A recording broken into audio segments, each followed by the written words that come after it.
आइए फ्रेंड, इस वीडियो में आपको बताएंगे। बहुत सारे लोग के मन में डाउट है कि इलेक्ट्रीशियन को बाहर में कितना सैलरी मिलता है। जो नया इलेक्ट्रीशियन आता है इलेक्ट्रिकल जॉब के लिए दुबई, तो उसको सैलरी कितना मिलता है, ये सारा कुछ आपको इस वीडियो में बताएंगे।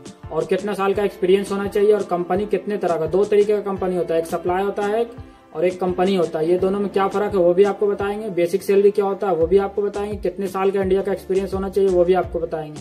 तो बस वीडियो पे आप बने रहें। तो आपको बता दें, कम से कम इंडिया का 2 साल का एक्सपीरियंस होना चाहिए इलेक्ट्रिकल का। एक्सपीरियंस से खाली नहीं होता है, काम भी मालूम होना चाहिए।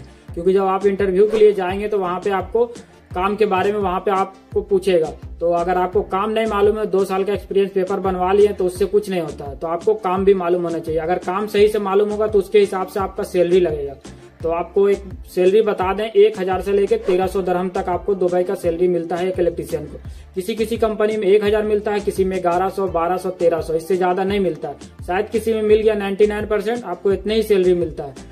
और अगर आपको काम सही से नहीं मालूम है तो आपको हेल्पर में भी डाल देता है। तो ये सब चीज आपको ध्यान रखें। इंटरव्यू के टाइम जो भी आपसे पूछता है वो आप जवाब देने लायक होने चाहिए। अगर सही से आप जवाब देते हैं और सिलेक्ट हो जाते हैं इंटरव्यू में, तो आपको 1200, 1300 या इतना आपको सैलरी मिल जाता है। किसी किसी कंपनी में कम देता है, 1000 देता है, प्लस उसमें खाने का कर देता है। और बेसिक सैलरी क्या होता है वो भी आपको बता दें। बेसिक सैलरी जो हमारा होता है उसके हिसाब से ही ओवर टाइम मिलता है। बेसिक सैलरी पे जरूर ध्यान दें, आपका बेसिक सैलरी कितना है। जितना आपका बेसिक होगा उसके हिसाब से ओवर टाइम बनेगा। तो बेसिक सैलरी आपका अच्छा रहेगा तो आपका ओवर टाइम अच्छा पैसा बनेगा।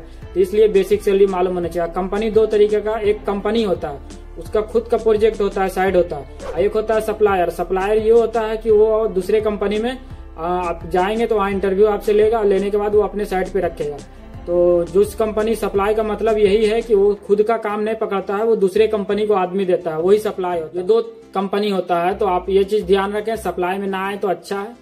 ऐसे सप्लाई इतना भी खराब नहीं है, बस ये है कि दूसरे कंपनी को देता है आदमी, वो अपने पास नहीं रखता क्योंकि उसके पास प्रोजेक्ट नहीं होता, वो प्रोजेक्ट नहीं लेता, वो सिर्फ आदमी दूसरे को सप्लाई करता है। इसके लिए वो सप्लायर कंपनी होता है। और एक कंपनी होता है, कंपनी होता है उसका खुद का प्रोजेक्ट होता है और साइट पर आप आएंगे तो उसका खुद का काम रहेगा, कोई दूसरे का कंपनी का काम नहीं रहता है। सप्लाई और इसमें यही फर्क है। तो आपको एक्सपीरियंस भी बता दिया, 2 साल का इंडिया का होना चाहिए। अगर इससे कम भी है तो आ सकते हैं। नॉलेज आपको होना चाहिए, आप इंटरव्यू निकाल पाए। इंटरव्यू पे भी एक वीडियो बनाया, वो वीडियो आप नहीं देखे हैं तो आपको ऊपर आई बटन में मिल जाए, नहीं तो डिस्क्रिप्शन चेक करें। अगर आपको काम नहीं भी मालूम है यहाँ कैसे काम होता है, हर चीज पे मैं वीडियो बना रखा हूँ। Cable tray, trunking, GI piping, wiring, dB dressing और भी सारा कुछ, पीवीसी पाइपिंग, ये सारा को आप डिस्क्रिप्शन आप जरूर चेक करें। डिस्क्रिप्शन आप चेक करेंगे उसमें आपको वीडियो मिल जाएगा। उससे आपको आइडिया मिल जाता है कि काम वहाँ किस तरीके से होता है। तो इससे इंटरव्यू देने में आपको भी इजी हो जाता है।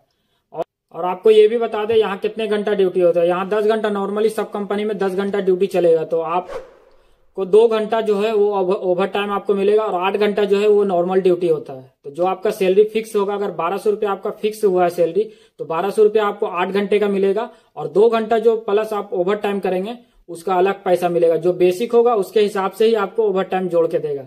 10 घंटा चलता है, इससे भी ज्यादा ड्यूटी चलता है, 14 घंटा, 13 घंटा भी चलता है, 12 घंटा भी चलता है, लेकिन 10 घंटा तो चलेगा ही चलेगा आपको ड्यूटी। शायद ही कोई कंपनी ऐसा है कि जिसमें 8 ही घंटा चलता है, काम नहीं होता है तो 8 घंटा ही चलाता है, नहीं तो 10 घंटा सब जगह काम चलेगा। इसके लिए नाफिक्र रहें और आराम से दुबई आ सकते हैं, कोई दिक्कत नहीं है, आराम से यहाँ आ सकते हैं। बस आपको थोड़ा काम का नॉलेज होना चाहिए। अगर आपको काम नहीं मालूम है तो आपको हेल्पर में डाल देगा। जब हेल्पर में आपको डाल देगा तो आपका सैलरी लाजिम कम कर देगा, 1000 से नीचे आ जाएगा। 1000 तक ही मिलेगा, 900, 1000 यही मिलता है हेल्पर को। हेल्पर में आना कोई फायदा नहीं है। हेल्पर में सैलरी भी सही नहीं मिलता, काम भी ज्यादा ही हेल्पर से करवाता है। तो इसके लिए थोड़ा काम सीख के आएंगे तो ज्यादा आपको बेहतर रहेगा।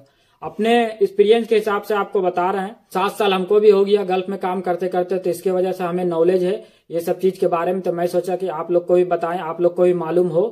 तो और एक हमारा चैनल स्मार्ट इलेक्ट्रिकल शॉर्ट, उसको सब्सक्राइब नहीं किया तो सब्सक्राइब कर लें, लिंक डिस्क्रिप्शन में। उसमें शॉर्ट वीडियो डालेंगे इलेक्ट्रिकल से ही रिलेटेड। इंस्टाग्राम पे फॉलो नहीं किए तो फॉलो कर लें, लिंक डिस्क्रिप्शन में मिल जाएगा। और भी अगर मन में कोई सवाल या कोई डाउट हो तो आप कमेंट करके पूछ सकते हैं। वीडियो को लाइक करें, चैनल को सब्सक्राइब कर दें। इसी तरीके का इलेक्ट्रिकल वीडियो देखने के लिए